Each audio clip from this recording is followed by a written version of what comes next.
కేటీఆర్ గారి నాయకత్వం, బాలకృష్ణ గారి నాయకత్వం ఏదైతే ఈరోజు చెన్నూరు నియోజకవర్గం మందమారి పట్టణం జయశంకర్ సార్ చౌక్ దగ్గర ఈరోజు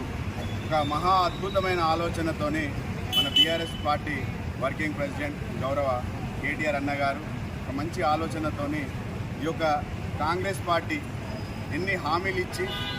గ్యారంటీల పేరుతోని ఈరోజు ప్రజల్ని మోసం చేసి గద్దెనెక్కి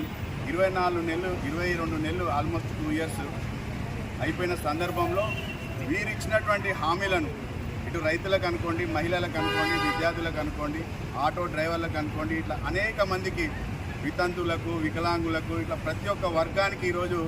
వారు మోసం చేసి గద్దెనెక్కిన తర్వాత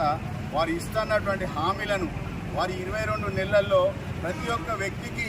ఎంత బాకీ పడ్డారు అని ఒక మంచి అద్భుతమైన ఆలోచనతోని కాంగ్రెస్ బాకీ కార్డ్ అని చెప్పి ఒక పేరుతోని ఈరోజు అద్భుతంగా ఈ కార్డుని డిజైన్ చేసి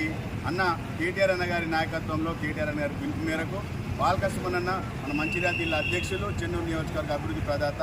అన్న ఆదేశానుసారం ఈరోజు పట్టణ నాయకులు, పట్టణ కార్యకర్తలు, పట్టణ అభిమానులతోని ఈరోజు ఈ బాకీ కార్డుని తీసుకొని ప్రజలందరి దగ్గరికి వెళ్ళి, అయ్యా ఈ కాంగ్రెస్ పార్టీ ఈ ఓటుకు నోటు దొంగ చేతిలో పెట్టి ఈ రేవంత్ రెడ్డి వచ్చిన తర్వాత ఈ యొక్క ప్రజలు పడుతున్న ఇబ్బందులు, కష్టాలు, నష్టాలు ఇంకా మాట్లాడాలంటే ఈ రేవంత్ రెడ్డి కాంగ్రెస్ సర్కార్ వచ్చిన తర్వాత అనేక మందిని పొట్టన పెట్టుకున్న పార్టీ అని ఉందంటే ఈ కాంగ్రెస్ పార్టీ. ఇటు రైతులని, ఇటు విద్యార్థులని, ఇటు ఆటో డ్రైవర్లన్నీ వందల సంఖ్యలో ఈరోజు వారి ఆత్మహత్యకి పాల్పడ్డ, ఆత్మహత్య చేసుకోవడానికి కారకులైనటువంటి ఈ రేవంత్ రెడ్డి సర్కార్ ఈ కాంగ్రెస్ పార్టీకి బుద్ధి చెప్పాలనే విషయాన్ని కాంగ్రెస్ బాకీ కార్డ్ అనే పేరుతోని ప్రజలందరి దగ్గరికి వెళ్ళి, అయ్యా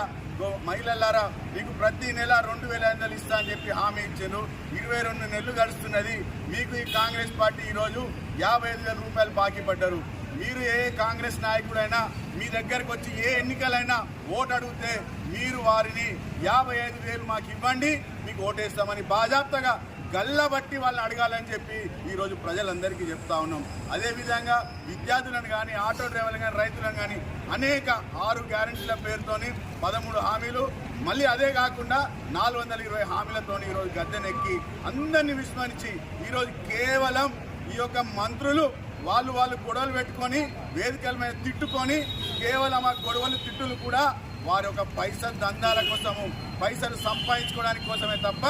ఏ ఒక్క ప్రజల కోసం కూడా వీళ్ళు కొట్లాడతలేరు. అన్ని చూసుకుంటే ఈ చెన్నూరు నియోజకవర్గంలో ఉన్నటువంటి మంత్రి కేవలం ఇక్కడ ఈ చెన్నూరు ప్రజలు ఓటేస్తే గెలిచి ఈరోజు మంత్రి అయిన వ్యక్తి ఎన్నో హామీలు ఇచ్చిండు, సొంత హామీలు ఇచ్చిండు. ఏ ఒక్క హామీ కూడా నెరవేర్చలేరు. హామీలు నెరవేర్చదే కాకుండా ఇక్కడ ఉన్నటువంటి నియోజకవర్గంలో ఉన్నటువంటి రౌడీ షీటర్లను ఎంకరేజ్ చేసుకుంటూ ఆ రౌడీలతోని ఈరోజు ఈ యొక్క ప్రజల్ని, నాయకులని, కార్యకర్తని భయభ్రాంతులకు గురి చేస్తూ ఈ యొక్క పోలీస్ వ్యవస్థని వాళ్ళ చేతిలో పెట్టుకొని అక్రమ కేసులు పెట్టి ఈ పోలీస్ వ్యవస్థతోని భయభ్రాంతులకు గురి చేస్తూ ఈ చెన్నూరు నియోజకవర్గంలో వీళ్ళు పరిపాలన కొనసాగుతూ ఉన్నది.